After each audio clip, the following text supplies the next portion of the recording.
जे आपण 1,500 रुपये महिना सुरू केला होता तो पुढच्या काळामध्ये 2100 रुपये महिना आपण करणार आहोत। 2100 रुपये महिना आमच्या लाडक्या बहिणींना आपण पुढच्या काळात देणार आहोत। आमच्या शेतकऱ्यांना आम्ही शब्द दिला होता, आम्ही निवडणुकीमध्ये राजेश वानखेडेच्या निवडणुकीत शब्द दिला होता की शेतकऱ्यांना पुढचे 5 वर्ष शेतातल्या पंपाचं बिल येणार नाही। शेतकऱ्यांना पुढचे 5 वर्ष विजेचं बिल येणार नाही, आम्ही शब्द दिलाय। आमच्या लाडक्या बहिणींना 2100 रुपये देऊ हा शब्द दिलाय। आणि आमच्या सरकारने सांगितलेलं आहे ज्यांना खऱ्या खुऱ्या कर्जमाफीची गरज आहे, फार्म हाऊस वाले, मोठे मोठे लोक, लेआउटचे लोक, मर्सडीजमध्ये फिरणारे लोक, त्यांनी शेतीवर कर्ज उचललं असेल त्यांना कर्जमाफी होणार नाही।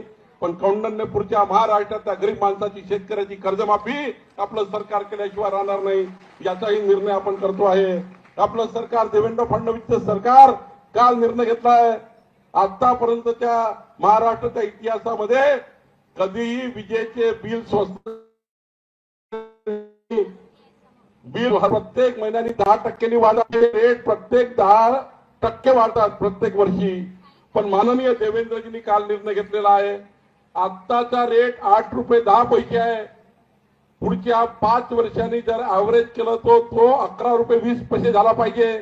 ऍव्हरेज रेट ज्या पद्धतीने वाढ सुरू आहे, ज्या पद्धतीची भाववाढ चालू आहे, पण माननीय देवेंद्र फडणवीसजी निर्णय घेतलेला आहे आपलं घरगुती जे वीज बिल आहे, म्हणजे शेताचं वीज बिल आम्ही घेणारच नाही, शेतकऱ्याकडे घेणारच नाही।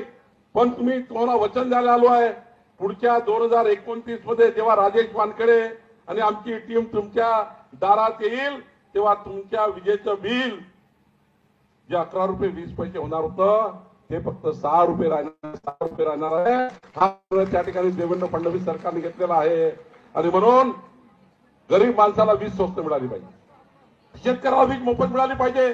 आमचं सरकार निर्णय घेत आहे, मी निर्णय घेतोय, मी सर्वात जास्त पैसा कुणाला देणार आहे, या अमरावती जिल्ह्याच्या पांदन रस्त्याला देणार आहे। या जिल्ह्यातले संपूर्ण पांदन रस्ते चांगले झाले पाहिजे, शेतकऱ्याच्या शेतात जाण्याचा रस्ता हा चांगला असला पाहिजे, शेतकऱ्याला पुराला मोटरसायकल घेऊन शेतात जाता आलं पाहिजे।